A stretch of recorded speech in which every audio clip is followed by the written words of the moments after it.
Hi there, it's Martin Sutton here, founder of Songwriting Academy, and in this video I'm going to be doing something that I haven't done before, and that's do a breakdown of a country song.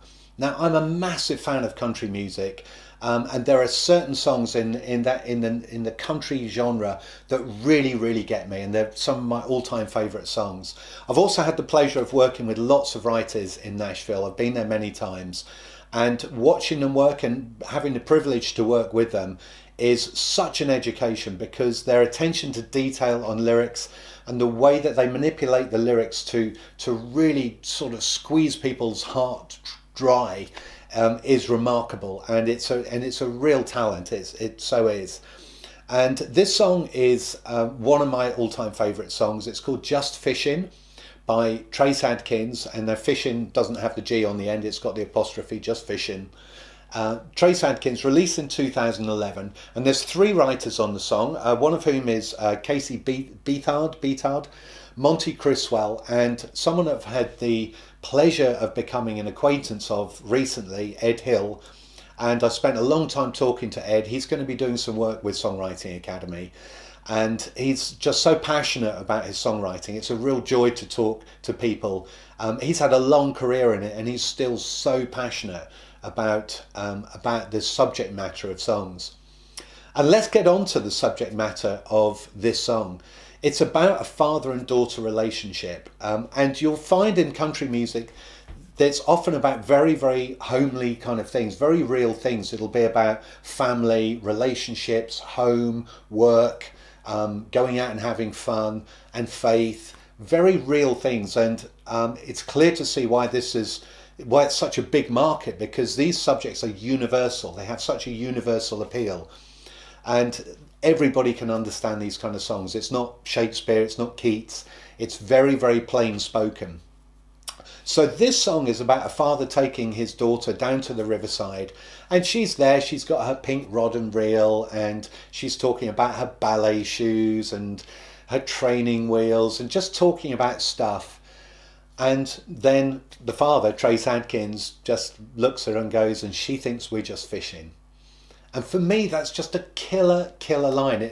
It sounds so simple, and it's such a mundane kind of thing, we're just fishing.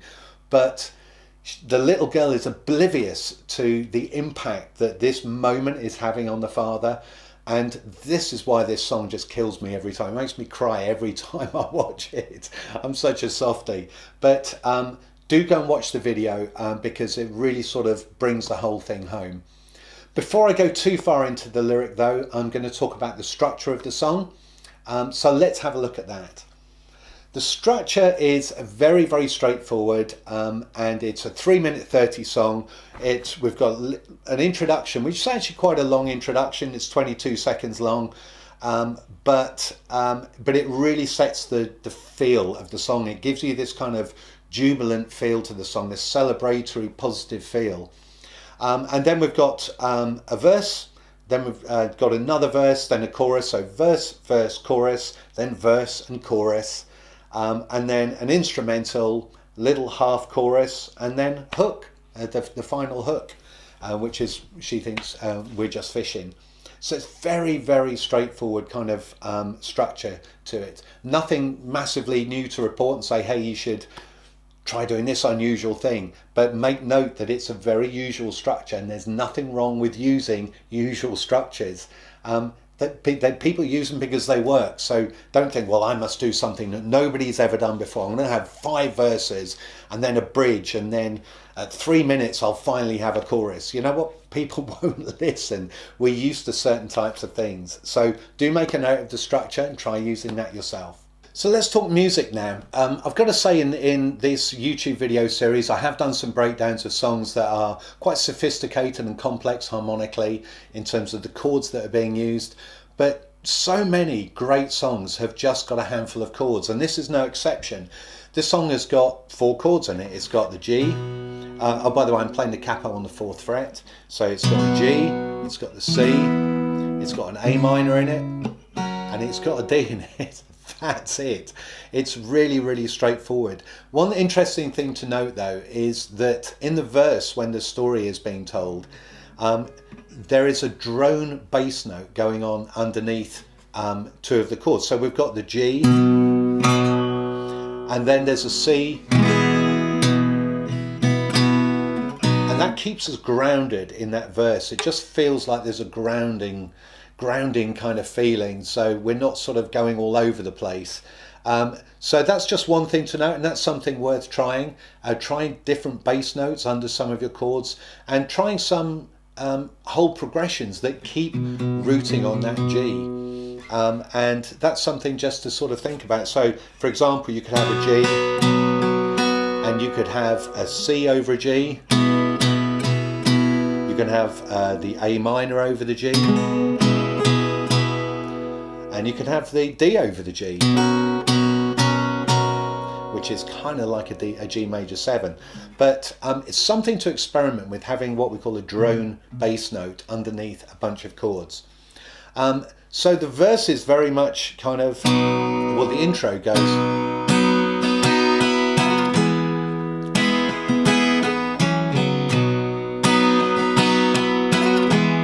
it's got a kind of nice uplifting feel to it. And then the verse is just, I'm lost in her there, holding that pink rod and reel. She's doing almost everything but sitting still. So it's just between the G and the C, all under the G, all over the G note. So there's only 2 chords in the verse, G and C. How about that? It's all about the storytelling. And then when it gets to the chorus, and she thinks, goes to the A minor, so we get this contrast between the chorus and the verse. And she thinks we're just fishing on the riverside, throwing back what we could fry. It's a different version of the G here. It's a G but over the B bass. So we get a lift. It goes A in the bass, B, and then C, as opposed to A, G, C, like that. So we get this kind of elevation of mood in there. So fishing on the riverside, throwing back what we could fry, drowning worms and killing time, G, G, G, D. And that's pretty much it. Very, very straightforward. There's no bridge in this song. There's only verses and choruses. And that's just fine, because again, as you'll find in so many Nashville songs, it's all about the story behind it. And let's have a look at that now. Okay, talking lyrics and the story of this song, I've already sort of given you an outline of what the story is, but let's look at these wonderful, wonderful lyrics there that paint the picture. Now, there's something about Nashville music, Nashville lyric writing rather, where they talk about showing, not telling. So a news reporter might tell you something. A man was at the river. It's like, okay, yeah, but you know, who was the guy? What was the river? And you know, what happened? What was he wearing? Showing people the picture instead of just telling them a piece of information. And this is exactly what this lyric does. So I'm going to read it out to you. I'm lost in her there, holding that pink rod and reel. So immediately we know that he's talking about someone holding a pink rod and reel. So it's probably a girl. She's doing almost everything but sitting still. So immediately we think, oh, it's probably a child then, because kids just can't sit still. Talking about her ballet shoes and training wheels. And we're seeing all of this. We're seeing this little girl talking to her dad, and we're getting the images that she's got in her mind when she's talking. Talking about her ballet shoes and training wheels and her kittens. So we've got all of this. He's painted the picture, and then he goes, and she thinks we're just fishing. Just brilliant. I say, Daddy loves you, baby, one more time. He's trying to get across that this is important to him. She says, I know, I think I've got a bite. Completely sort of pushing it aside. It's almost like, yeah, whatever, you know, I'm busy doing this, because she's a kid. That's what kids are like. And we're going, oh, but this is so important to me right now. Yeah, whatever, you know, I'm eating a lollipop or whatever. And then he goes, and all this laughing, crying, smiling, dying here inside, what I call living. So, and then it launches into the chorus.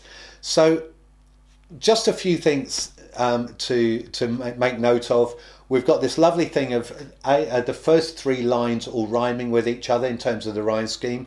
I'm lost in her there, holding that pink rod and reel. She's doing almost everything but sitting still. It's a muted rhyme. Talking about her ballet shoes and training wheels. and her kittens, and she thinks we're just fishing. So we've got the kittens and fishing are rhyming with each other. Again, what we call a muted rhyme. It's not a perfect rhyme, but it's close enough for sure. And the same thing again. So I say, Daddy loves you, baby, one more time. She says, I know, I think I've got a bite. And all this laughing, crying, smiling, dyin here inside, what I call livin. And she thinks we're just fishing. Is actually, although it sounds like it's the last line of the verse, it's actually that, but also the first line of the chorus. So lovely list there, and all this laughing, crying, smiling, dyin here inside is what I call livin. Beautiful little list of emotions, and just paints the picture so well. It's what we call the economy of words. You say so much with as few words as possible. And then the chorus is, and she thinks we're just fishing on the riverside, throwing back what we could fry, drowning worms and killing time. And this bit here gets me. Nothing too ambitious. Who's waiting for a rhyme at the end of that rhymes with ambitious, that might be fishes? And they don't do it. It's just a really, really, I just think it's a really gorgeous tease. It's like setting you up for something and then changing it around. I just think the first time I heard it, I thought, oh, here comes the fishers rhyme, which of course has to rhyme with ambitious, but they don't do that. They go on to say, she ain't even thinking about what's really going on right now, but I guarantee this memory's a big un, and she thinks we're just fishing. So in fact, it's the same as the verses, where they have those two little lines at the end that rhyme with each other, and really, really smart. And then he starts talking more about her daughter. She's already pretty, like her mama is. Gonna drive the boys all crazy, give her daddy fits. And I better do this every chance I get, because time is ticking. And we know this feeling. If you're a parent, you know this feeling, where suddenly your kids are grown up like mine, and you go, what? When did that happen? Oh my gosh. And then all the nostalgia kicks in. And then another chorus, and that's pretty much it. That's all the lyric there is to the song. But boy, just within those three verses and a chorus, it tells you so much, and musically it really sets it up. So we get this, I'm lost in there, they're holding that pink rod and reel, just doing almost everything but sitting still, talking about her ballet shoes and training wheels and her kittens. She thinks we're just fishing.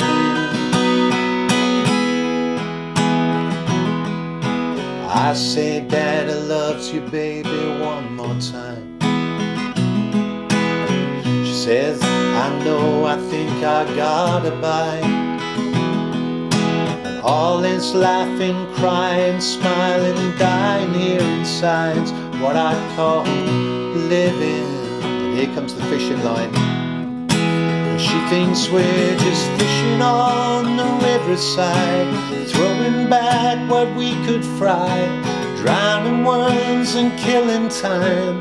Nothing too ambitious, cheeky, and she ain't even thinking about what's really going on right now. But I guarantee this memory's a big one, and she thinks we're just fishing. And it goes on like that. So that's the overall shape of it. But boy, does that tell you so much in so little time. I love this song. Okay, so what are the takeaways of this song? First of all, for me, it's got to be writing something from the heart that really sort of is real. It's a real thing about real life and real people. So I love that. You know what a fan I am of authenticity in songwriting. Something else to consider as well is writing about something that could be quite a mundane subject, but try and look at it from an emotional perspective. I'm going to give you an example of this. I once wrote a song called The Table, and it was a country song. It is a country song called The Table, and the first verse is really just describing the table. It's just a table, you know, it's a bit gnarly, it's got cuts in it, and you know it's been worn down by time, and you know the varnish is all cracked like an old man's face. And then the little pre-chorus says, but it's more than just furniture. It's earned its place here. And then the chorus goes on to say, because when we've got a problem, we put it on the table and we talk things through and we laugh and we cry and we argue over the table. And suddenly the table in the song becomes a really important thing, because it's where we work out all of our problems as a family. And but I deliberately painted the picture in that first bit, just describing the table. So it almost sounds kind of like boring. But then you have that bang, actually no, this is one of the most important pieces of furniture in the whole house, in a family home. If you've got a family and a home, and you know that kitchen table is where so much has happened. So what I'd like you to think about is writing a song about something that could be otherwise quite a mundane thing, but give it an emotional perspective to it. And see how you get on with that. The other thing I'd like you to think about is what we call the golden thread in songwriting. And the golden thread is where, if we're talking about a particular scenario, whether it be a geographical one or whether it be just a specific thing that's happening, we try and keep everything in that place. For example, if I was talking about being stranded at sea, lost at sea, then I wouldn't be bringing in things like, but there's a forest fire in my heart. Even though it's a metaphor for something, it's not a real forest fire. We get the whole thing of, well, hold on, you're at sea, now you're talking about a forest fire. So this is mixing metaphors, and if we don't do this, we call it maintaining the golden thread. And in this song, everything is based around the river. You know, she's talking, not the stuff she's talking about, like training wheels, etc. But you've got the rod and reel, and I think I've got a bite. We're by the riverside. We're drowning worms, and you know, this memory's a big un. You know, he's not talking about we just caught a big un. He's going, this memory's a big un. But people always talk about fish in that way. Hey, I got a big un the other day. So everything is pointing at the subject matter, which is, and the title, we're just fishing. So when you're writing and you're describing things, try and keep everything in the same place. Another great example of this song, of this technique of the golden thread, is by the amazing songwriter Jackson Browne. Go listen to his song Too Many Angels, and he shows you the room that he's sitting in and everything. You never ever leave the room. He doesn't take you into an ocean of this or a clouds in the sky. You're always in the room because of the way that he describes it. So use this when you're writing. If you're describing something, keep everything pointing at the title of the song.